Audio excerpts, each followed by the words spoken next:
বিএনপির অনেক লোক, আমি নাম না বলি, বিএনপি করছেন, বিএনপির কথা ভাবছেন, এরকম অনেকেই কিন্তু এই কথা বলছেন। এবং আমরা কিন্তু মাঠের শক্তি অনুযায়ী জনাব রাকিবুল ইসলাম জানি যে আপনারা ছাড়া মাঠে এরকম শক্তি এখন কারো নাই যাদের চাঁদাবাজি যাদের পক্ষে করা সম্ভব। বলছি জি জি। তো খালিদ ভাই আপনি যেটা বলেছেন, তো সে কারণে আমি তো আমার বক্তব্য বলতে সময় একটু থেমে যেতে বাধ্য হলাম। তো আমার মনে হয় এক দুজনকে নিয়োগ দেওয়া হয় যে যাদেরকে লিখিত প্রেসক্রিপশন দেওয়া হয় যে প্রতিদিন তুমি কি এইসব বলতেই থাকবা, একটা ভালো কাজ হলে কোনো ভালো কাজ দেখা যাবে না। তো বিএনপি শীর্ষ পর্যায় থেকে এগুলো নিবৃত করার জন্য, হ্যাঁ রুমিন ফারহান আপু বলেছে, তিনি বলেছেন, তিনি কোন খুব থেকে বলেছেন ব্রাহ্মণবাড়িয়ার বাস্তবতা কি সেটা কিন্তু আমরা জানি। তিনি তার কোন খুব থেকে বলেছেন এটা সাধারণ যারা রাজনৈতিকভাবে সচেতন তারা সবাই বুঝে, সবাই জানে। তো আমি এক দুজনের বক্তব্য থেকে যাবো না। অবশ্যই অপ্রীতিকর এবং অনাকাঙ্ক্ষিত ঘটনা ঘটছে বিদায় বিএনপি তো প্রতিনিয়ত ব্যবস্থা নিচ্ছে, অবশ্যই ব্যবস্থা নিচ্ছে এবং জিরো টলারেন্স। আপনি দেখেন আশুলিয়া থানায় এই যে একটু আগে একটা মিথ্যাচার করা হলো, যে কথায় কথায় যে আমি বললাম না যে লিখিত প্রেসক্রিপশন, সেটা দেখেন রিটার্ন, সেটা কেমন দেখেন। একটু আগে আমার আলোচক তিনি বললেন যে বিএনপি নেতাকর্মী থানায় ঘেরাও করে। আচ্ছা, একটা থানায় ঘেরাও করলে এটা কিন্তু ন্যাশনাল ইস্যু হয়ে যায়, কতটুকু থেকে আসে। আমি বলছি নিউ মার্কেট থানায় একটা ঘটনা ঘটেছিল, এই যে আমার ছাত্র দলের দপ্তরে গিয়ে দেখবেন 3 জনকে আমরা বহিষ্কার করেছি, 3 জনকে পদ ধরে তিনি বহিষ্কার করেছি। কিন্তু জনাব রাকিবুল ইসলাম, মানে আপনি কি মনে করেন না যে আসলে বিএনপির লোকজন বা ছাত্র দলের লোকজন, আপনার কাছে কি খবর থাকে না যে আসলেই কাউকে গ্রেফতার করলে বা কারো বিরুদ্ধে ব্যবস্থা নিতে গেলে ছাত্রদল যুবদল বিএনপির পক্ষ থেকে ফোন করা হচ্ছে, থানায় হুমকি দেওয়া?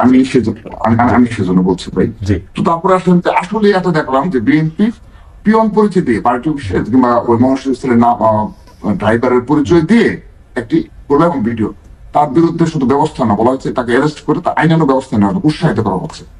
এইসব যখন আপনি যুবদলের একটা শ্রীপুরের ঘটনায় বহিষ্কার করে তাকে মামলা দেওয়া হয়েছে, মানে এগুলো ছোট ঘটনা খালিদ ভাই, বাট আমরা যারা বড় সংগঠনের নেতৃত্বে রয়েছি আমরা বুঝি এইগুলো দ্বারা আমাদের মাঠ পর্যায়ে কি মেসেজ যায়, কি মেসেজ যায় সেটা আমরা জানি।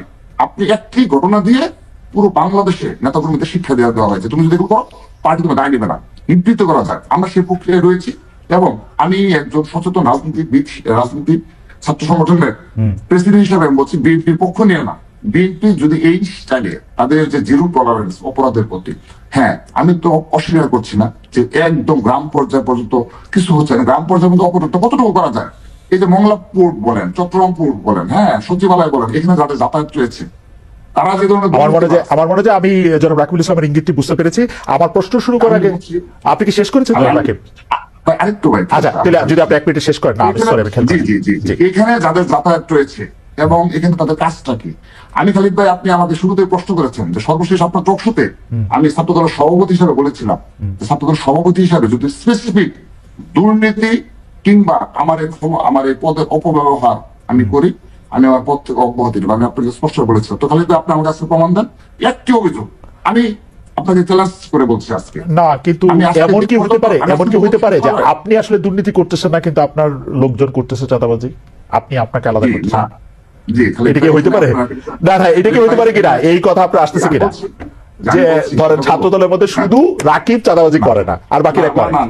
না আমি বলছি খালিদ ভাই, যদি শীর্ষ নেতৃত্ব ঠিক থাকে খালিদ ভাই, আমরা তো দীর্ঘদিন সংগঠন করি, যদি শীর্ষ নেতৃত্ব ঠিক থাকে তৃণমূলে তার প্রভাব পড়ে। আপনি শেখ হাসিনা ডিক্টেটর ছিল, সেহেতু কি হয়েছে একদম তৃণমূল পর্যায়ে পর্যন্ত সবাই।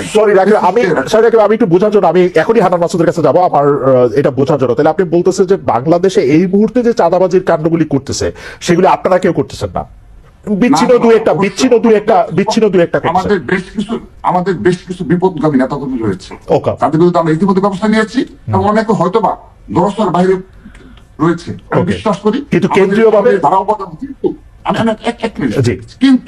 কিন্তু যারা সচিবালয়ে প্রতিনিয়ত যাদের যাতায়াত, যারা ছাত্র ঢাকা বিশ্ববিদ্যালয়ের রানিং স্টুডেন্ট হওয়া সত্ত্বেও প্রতিনিয়ত সচিবালয়ে গিয়ে বসে থাকে, বিভিন্ন বন্দরে গিয়ে বসে থাকে, সিটি কর্পোরেশন।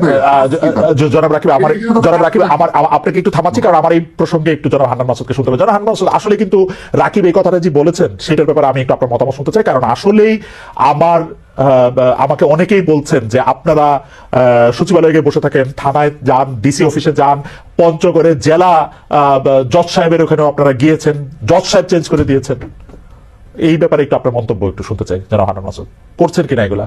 না, আসলে হচ্ছে প্রশ্নগুলো তো করা যায়। ভাই বললো যে হচ্ছে সাদাবাজি দখলদারিত্ব নিয়ে অনেকগুলো নিউজ। ভাই হচ্ছে আমি নিজে এইরকম মানে ন্যাশনালি এবং ইন্টারন্যাশনাল পরিচিত হওয়া সত্ত্বেও, এরকম ফেস হওয়া সত্ত্বেও, আমি হচ্ছে আমার নিজের এলাকায় আমি মানে এতটা অসহায় এই ক্ষেত্রে। আপনি গতকালকে দেখেছেন যে প্রথম আলোর রিপোর্ট যে হচ্ছে নিঝুম দ্বীপের মতো একটি জায়গায়, সেখানে হচ্ছে বালি পর্যটন ইয়া থেকে ওখানে বালি তুলে তুলে বিক্রি করা হচ্ছে, মাছের হাড় ভাড়া দেওয়া হচ্ছে। 30 বছর ধরে এক জায়গায় একজন মাছ ধরছে জেলে, তাকে সেখানে টাকা না দেওয়ার কারণে মানে হাড়ে 30 লাখ 10 লাখ টাকা করে নেওয়া হচ্ছে, সেখান থেকে সেই টাকা না দেওয়ার কারণে তাদেরকে মাছ ধরতে দেওয়া হচ্ছে না। এমন হচ্ছে ঘাট কেন্দ্রিক আমার এলাকায় এই না, আমার মনে হয় যে- বলছি ভাই, আমার মনে হয় যে জনাব মাসুদ আপনি একটু ওই প্রশ্নটার মধ্যে একটু আসেন, মানে সচিবালয়ে যাচ্ছেন কিনা বৈষম্য বিরোধী ছাত্র আন্দোলনের আমি সেটার উত্তরও দিব, দুইটার উত্তরও দিব। আমি মানে এই বিষয়টা বলছি, মানে আমি চাইলে এখানে স্বরাষ্ট্র উপদেষ্টা পর্যন্ত রিস্ক করতে পারি যে হচ্ছে ওখানে সংঘাত হচ্ছে গেছে, কিন্তু সেই জায়গায় থামতেছে না। সারা দেশে কি অবস্থা আপনি বুঝেন। মহিলারা, একজন মহিলাকে আমি দেখলাম যে হচ্ছে ঘাট দখল নিয়ে মহিলার মাথায় কুফের চিহ্ন, মানে কূপ দিয়ে মাথায় পর্যন্ত কুপানো হয়েছে। এই জাতীয় কাজগুলা ভাই মানে কঠিন ভাবে হচ্ছে, সারা দেশে হচ্ছে। কিছু মিডিয়াতে আসে, কিছু আসে না, এবং হচ্ছে এই ক্ষেত্রে দায় এড়ানোর কোনো সুযোগ নেই। ওনারা তো সাসপেন্ড করেন, ঠিক আছে, কিন্তু হচ্ছে সেন্ট্রাল থেকে সাসপেন্ড করা হয়, জেলা থেকে সাপোর্ট দেওয়া হয়, আবার জেলা থেকে সাসপেন্ড করলে উপজেলা থেকে সাপোর্ট দেওয়া হয়। এদেরকে কখনো কেউ এদের কিঞ্চিও ধরতে পারে না। আমার এলাকায় না হলে 8-9 জনকে সাসপেন্ড করা হয়েছে, একজনের বিরুদ্ধে একটা মামলা নেওয়ার সাহস পুলিশের হয় না, কারণ হচ্ছে পুলিশকে কঠিন মামলা তো আপনাদের বিরুদ্ধেও নেওয়ার সাহস পুলিশের নাই।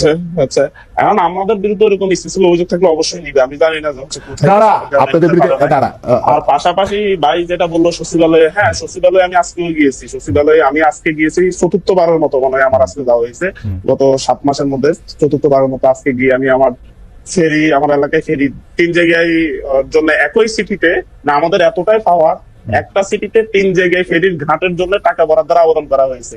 সন্দ্বীপ থেকে, সন্দ্বীপের এটা হাতিয়া আর হচ্ছে ভোলা ইয়াতে মনপুরার এখানে দুইটাতেই হচ্ছে আপনার ইয়ার কাজ শুরু হয়ে গেছে, আপনার ঘাটের কাজ শুরু হয়েছে। আমার এখানে অর্থ বরাদ্দ দিচ্ছে না, যে হচ্ছে অর্থ সংকট, অর্থ মন্ত্রণালয়। তা আমি বলে আসছি যে হচ্ছে যদি রাষ্ট্রের অর্থ সংকট হলে আমরা থালাবাটে নিয়ে এসে সচিবালয়ের সামনে বসে যাবো, যাতে হচ্ছে আমাদেরকে আমাদের ফেরিটা যাতে আমরা নিজেরা তাহলে করতে পারি। এত 10 কোটি টাকার অর্থ বরাদ্দ আমি এখন এটা যদি হচ্ছে সমস্যা হয়, আমরা যদি এখন যদি এই কাজগুলোর জন্য যদি যেতে না পারি, একটা অভিযোগ দেখা যে হচ্ছে গিয়ে কোনো ধরনের মানে আমাদের যারা আছি আমরা কেউ কোনো জায়গায় প্রভাব বিস্তার করছি। পাশাপাশি মংলা বন্দর বলেন, চট্টগ্রাম বন্দর বলেন, 2 বন্দরে হচ্ছে শ্রমিকদের, ধরুন আমাদের তো হচ্ছে আমি এখন সিনিয়র যুব মুখ্য সমন্বয়কের দায়িত্ব নিয়েছি, আমার আন্ডারে যুব উইং, শ্রমিক উইং, এই জাতীয় যতগুলো উইং হবে, ফ্যাশনজীবী উইং, সবগুলো হচ্ছে এই জায়গা থেকে হবে আর কি। তার থেকে এরকম আমাদের একটা প্ল্যানিং যে আমি এই দায়িত্বটা নিব।